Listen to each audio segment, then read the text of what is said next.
Hi hello అందరికి నమస్కారం. అందరూ బాగున్నారా?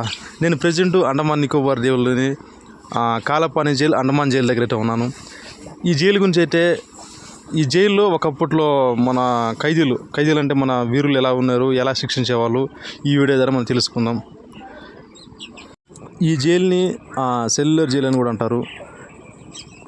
ఈ జైల్లో శిక్షలు అనేటివి చాలా కఠినంగా ఉండేటివి. ఒకసారి ఈ జైల్లోకి వస్తే తిరిగి పోవడం అనేది చాలా కష్టం. ఈ జైలుకు మన భారతదేశం నుంచి ఆల్మోస్ట్ అన్ని స్టేట్ల నుంచి అయితే వచ్చారు. అంటే వాళ్ళు ఖైదీలుగా ట్రీట్ చేశారు, కానీ వాళ్ళు మన దేశ వీరులు. ఈ జైల్లోకి ఒకసారి వచ్చినాక తప్పించుకుపోవడం కుదరని పని. చుట్టుపక్కల సముద్రం. ప్రస్తుతం ఉన్న ఈ జైలుని ఒక టూరిస్ట్ ప్లేస్గా చేశారు. ఎందుకంటే ఇది మన దేశ అమరవీరులు ఇక్కడ మరణించారు కనుక, శిక్షించబడ్డారు కనుక. ఈ జైలును మన దేశం నుండే కాకుండా ఫారినర్స్ కూడా వచ్చి విజిట్ చేస్తుంటారు.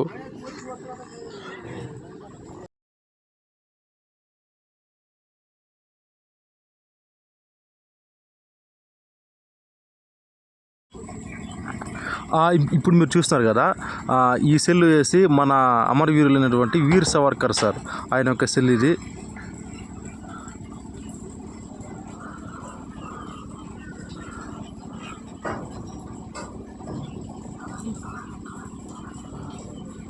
వీర్ సవర్కర్ సార్ యొక్క బ్రదర్ని సేమ్ ఇద్దరిని ఒకేసారి అరెస్ట్ చేశారు, కానీ వాళ్ళకిద్దరికి తెలియదు ఒకే జైల్లో ఉన్నారనేసి.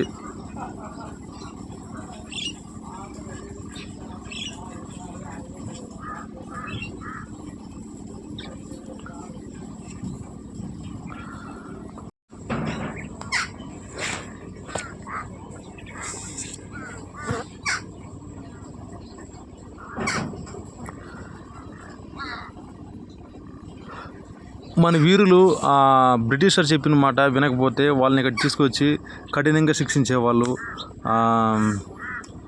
చాలా కఠినంగా అంటే చాలా కఠినంగా. మీరు చూస్తున్నారు కదా, సేమ్ ఇలాగే.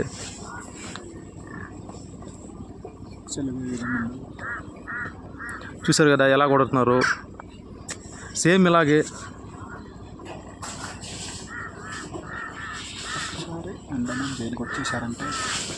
ఇది మీరు చూస్తున్నారు కదా, ఇది ఉరి సేవ అంటే చేసే ఒక రూమ్ ఇది.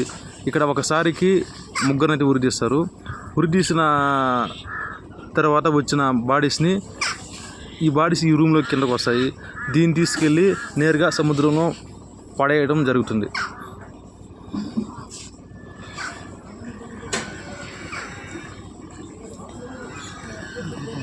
ఈ దీపం చూస్తున్నారు కదా, ఇది ఎవరైతే మన అమరవీరులు మరణించారో వాళ్ళు శాంతి చిహ్నం కోసం ఉంచారు.